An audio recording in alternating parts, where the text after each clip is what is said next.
Hi guys, and welcome to this week's video. I'm heading out there in approximately 15 minutes time from now, fingers crossed, to go and photograph puffins, both on the floor and in flight. I'll show you half a dozen pictures now that I would have already captured by the time this video gets edited, but I haven't captured yet. And if you like them, then stick around because I'll talk you through how I went about photographing them in terms of settings and technique. And on top of that, I'm going to give you a different POV this time as well. I'm going to record the back of the screen. So if I make reference to focus and focus systems and focus settings, then you guys will be able to see the settings that I'm opting to use live from the back of my screen. And just before I get cracking, I'm going to be featuring throughout this video the 600mm. It is well OTT for where I'm about to go and where I'm about to shoot and what I'm about to shoot, but it's going to be fun using it nonetheless.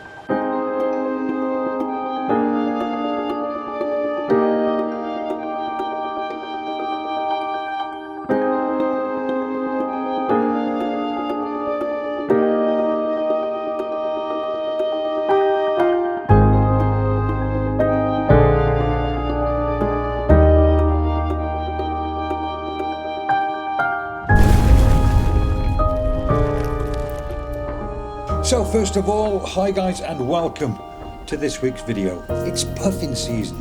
If you intend to grab your camera and head out in the hope of capturing the incredible orange-beaked parrots of the sea, then this video is definitely for you. I'll briefly cover the camera settings that I use and beginner settings you can use if you're new to photographing birds in flight. A couple of disclaimers right off the bat for you. Firstly, my favourite place to photograph puffins is in the Farne Islands in Northumberland, where this video was filmed. I take a boat trip from a small fishing village called Sea Houses.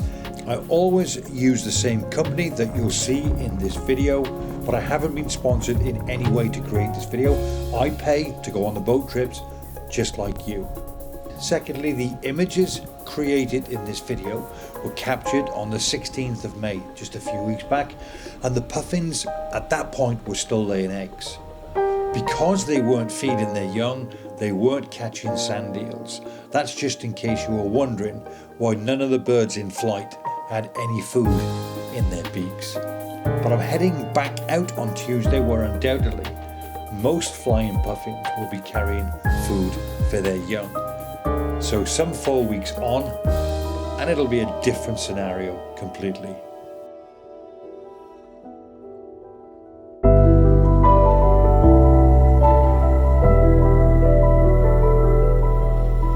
The great thing about taking boat trips like this is the fact the skipper will visit islands en route and tell you lots of fascinating facts of life on the islands, both past and present.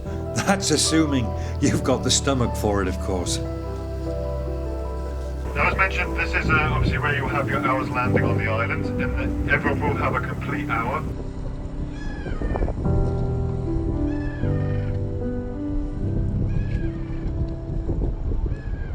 Just before we start taking pictures, let me talk you through a couple of camera settings that's guaranteed to work for you no matter what your skill set. I'll explain two ways. One, as a basic photographer, and secondly, as if you're a more advanced photographer, semi-pro or even professional. So firstly, as a basic photographer, if you're fairly new to photography, then I would suggest the best camera settings for you to photograph birds, whether they're perched or in flight, is to set your camera up into what's called shutter speed priority. If you don't know what that means, then simply set your mode dial to S or TV if you're a Canon user. Next, I would recommend setting your ISO, set your ISO setting to auto. That way, the only thing you'll have to worry about all day long is setting an appropriate shutter speed. And that's really easy to figure out. If it's a bird not in flight, so if it's a bird perched or maybe walking on the floor, then I would recommend a shutter speed of around about 250th to 500th of a second. If you have a long lens on the front of your camera, then opt for the bigger number. And for birds in flight, simply ramp that number up to around about 2,000th of a second. But of course, have some fun playing around with those shutter speeds.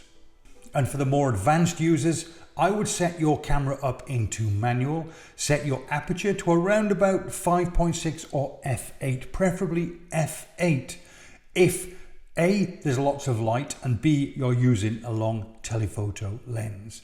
I would then also set your camera's ISO to auto. Set your camera's ISO to auto. Again, then all you need to worry about all day long is dialing in the appropriate shutter speed. That's how I take my wildlife pictures, and that's how I take all my pictures down at the Mac Loop. It works for me, it'll definitely work for you. Now let's talk about focusing, and this applies to all standards of photographers. Set your camera's focus mode to tracking.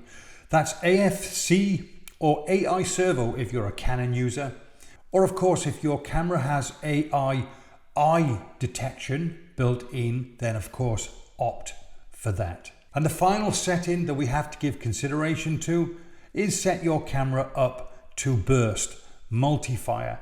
We call it Gatling gun. In other words, when you press your finger on the fire button, it takes multiple shots and not just a single picture. Be aware though, and heed this warning, if your camera has a high frame rate ability, like mine for instance at 20 frames per second, I wouldn't suggest shooting at 20 frames per second all day.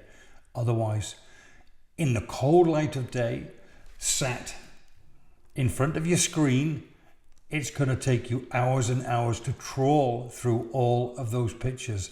Just be aware of that. But look, more importantly, keep the settings as right for you, keep it simple, and have fun. So this is the inner fan, and as the skipper said, you get an hour on the island. While this doesn't sound like much, trust me, it's more than enough time.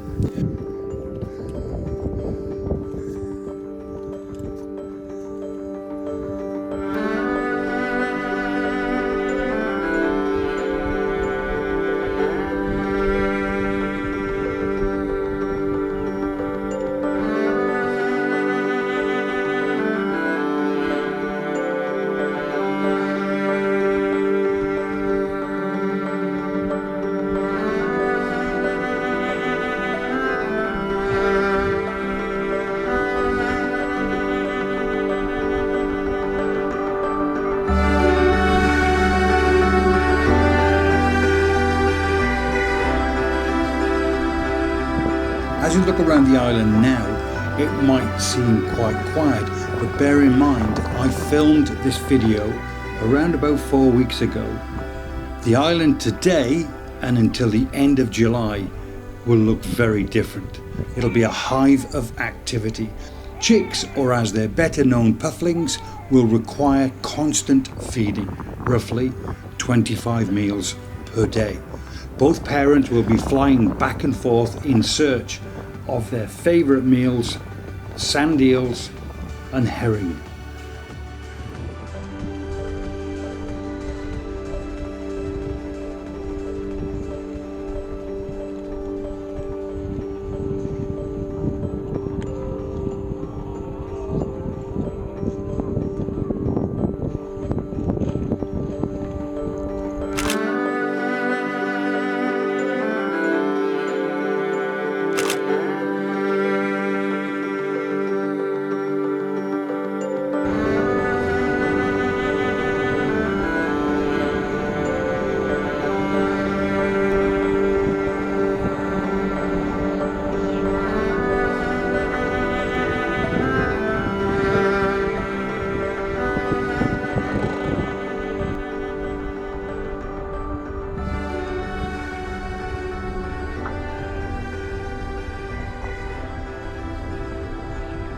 In the next few clips, I filmed my viewfinder with a new gadget I recently purchased, so you guys can see exactly what I see.